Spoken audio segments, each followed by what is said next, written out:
नमस्कार दोस्तों, मैं हूं doctor Shalabh Agrawal, senior consultant neurologist at CK Birla hospital Gurugram. आज हम बात करेंगे प्रोस्टेट डिजीज़ के डायग्नोसिस एंड ट्रीटमेंट की।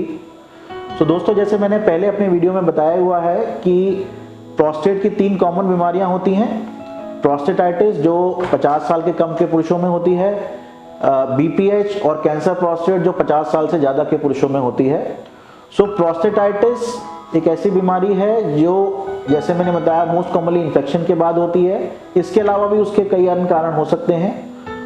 अगर प्रोस्टेटाइटिस किसी को है तब क्लिनिकल सस्पिशन से या क्लिनिकल हिस्ट्री टेकिंग से ही हमें अंदाज़ा लग जाता है कि ये जो लक्षण हैं प्रोस्टेटाइटिस की वजह से हैं। इनको फर्दर डायग्नोस करने के लिए हम सिंपल यूरिन का एग्जामिनेशन या यूरिन का कल्चर करा सकते हैं।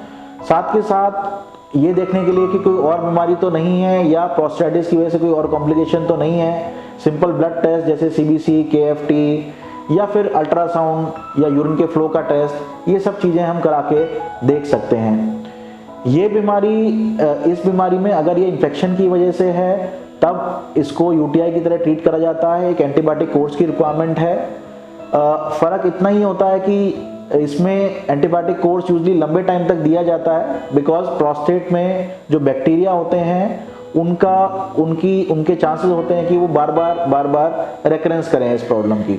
सो प्रोस्टेटाइटिस में यूजली एंटीबायोटिक कोर्स 2 से 4 हफ्ते या 6 हफ्ते तक भी हो सकता है, डिपेंडिंग कि वो इन्फेक्शन कितनी बार हुआ है, किस सिवियरिटी का है और उसमें क्या सेंसिटिविटी पैटर्न आ रहा है।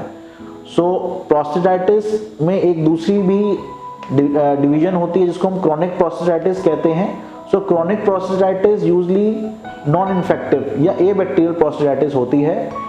इस बीमारी का लक्षण तो प्रोस्टेटाइटिस की तरह ही होते हैं, जैसे कि पेशाब में जलन, निचले हिस्से में दर्द, पेशाब की फ्रीक्वेंसी बने रहना, लेकिन इसके सिम्टम्स धीरे धीरे करके उत्पन्न होते हैं और बहुत लंबे टाइम तक चलते हैं। इस बीमारी को ट्रीटमेंट के लिए भी अलग तरीके की मेडिसिन और अलग तरीके के मेजर्स होते हैं जो आप अपने यूरोलॉजिस्ट से मिलकर डिस्कस कर सकते हैं।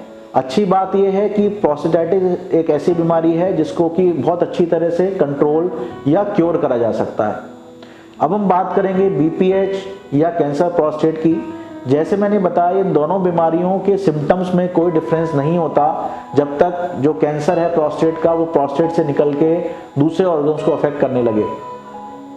प्रोस्टेट कैंसर मोस्ट ऑफन जब प्रोस्टेट से बाहर जाता है तब या तो पेट में लिम्फ नोड्स में या फिर हमारे जो बोन्स हैं उनमें जाके डिपॉजिट हो जाता है।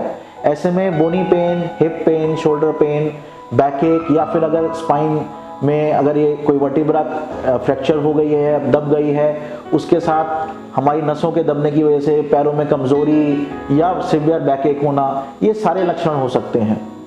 सो दोस्तों, इन बीमारियों को हम कैसे डायग्नोस करते हैं? बीपीएच एक क्लिनिकल डायग्नोसिस है जो सिम्टम्स के बेस पर डायग्नोस करा जाता है और सिम्टम्स के बेसिस पर ही ट्रीट करा जा सकता है।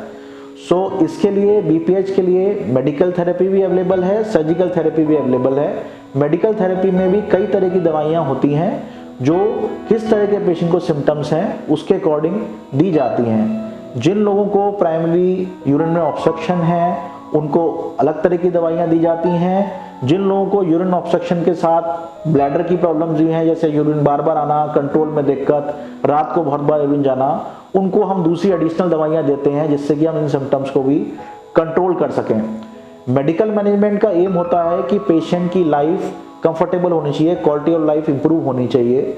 अगर पेशेंट की quality of life medical therapy के साथ इंप्रूव नहीं होती या फिर पेशेंट को कॉम्प्लिकेशंस डेवलप होने लगते हैं या फिर वो मेडिकल थेरेपी टॉलरेट नहीं कर सकते या फिर कुछ ऐसे पेशेंट जिनका हमें लगता है कि उनका प्रोग्रेशन हो रहा है डिजीज़ का मेडिकल थेरेपी के बावजूद भी और उनकी क्वालिटी ऑफ लाइफ सेटिस्फैक्टरी नहीं है, ऐसे केसेस में हम प्रोस्टेट की सर्जरी ऑफर करते हैं। अच्छी बात यह है कि प्रोस्टेट की जो सर्जरी होती है मिनिमल इन्वेसिव या एंडोस्कोपिक सर्जरी होती है। इस सर्जरी में बेहोशी में दूरबीन के जरिए प्रोस्टेट का ऑपरेशन करा जाता है। शरीर में किसी भी तरह का कोई भी कट नहीं लगता। ऑपरेशन के बाद यूजली दूसरे या तीसरे दिन पेशेंट अपनी उसी लाइफस्टाइल में आ जाता है जैसे कि ऑपरेशन से पहले था।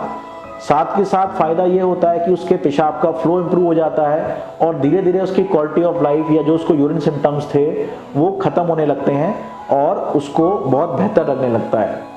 सर्जरी के रिजल्ट्स बहुत लॉन्ग टर्म है, बहुत एफिशिएंट है, इसके साइड इफ़ेक्ट्स मिनिमल हैं और बहुत कम हैं और इजीली मैनेजेबल हैं।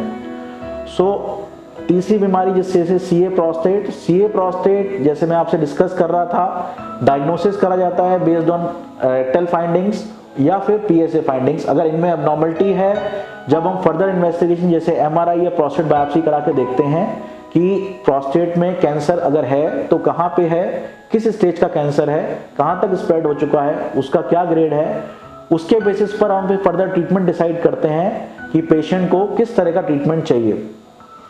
प्रोस्टेट कैंसर एक ऐसा कैंसर है जिसका कि कैंसर के चैप्टर में बहुत अच्छा प्रोग्नोसिस है। जिन लोगों को प्रोस्टेट कैंसर लेटर स्टेज का भी डायग्नोस होता है, उनकी भी जो लाइफ एक्सपेक्टेंसी है that is usually more than 5 years and most of them have a life expectancy of more than 8 to 10 years। So prostate cancer एक ऐसा कैंसर है जिसका कि अर्ली आइडेंटिफिकेशन और अर्ली ट्रीटमेंट एक बहुत अच्छा प्रोग्नोसिस दे सकता है। सो जैसे मैंने बताया, इसके लिए स्क्रीनिंग टेस्ट होते हैं, स्क्रीनिंग टेस्ट करा के डायग्नोस्टिक टेस्ट होते हैं, डायग्नोस्टिक टेस्ट करा के स्टेजिंग होती है। स्टेजिंग के बेसिस पर इसमें कई तरह के ट्रीटमेंट ऑफर करे जा सकते हैं। कॉमनली अगर प्रोस्टेट तक ही कैंसर लिमिटेड है, ऐसे केसेस में रेडिकल प्रोस्टेक्टमी या फिर रेडिकल रेडियोथेरेपी दोनों ही एक बहुत ही एफिशिएंट माध्यम है इसको ट्रीट करने का, जिससे कि एक quality of life, cancer control दोनों चीज़ें एश्योर करी जा सकती हैं। लेटर स्टेजेस में कंबाइंड मोडालिटी ऑफ थेरेपी या फिर हार्मोनल थेरेपी या कीमोथेरेपी यूज करके अगेन पेशेंट की क्वालिटी ऑफ लाइफ और उसके सिम्टम्स को इम्प्रूव करा जा सकता है। सो दोस्तों, अगर आपको इनके बारे में कोई भी क्वेरी है तो प्लीज़ हमारे कमेंट बॉक्स में लिखें, और अगर आप हमसे कुछ भी और फर्दर इन्फॉर्मेशन जानना चाहते हैं तो प्लीज़ हमें लिखें। Thank you.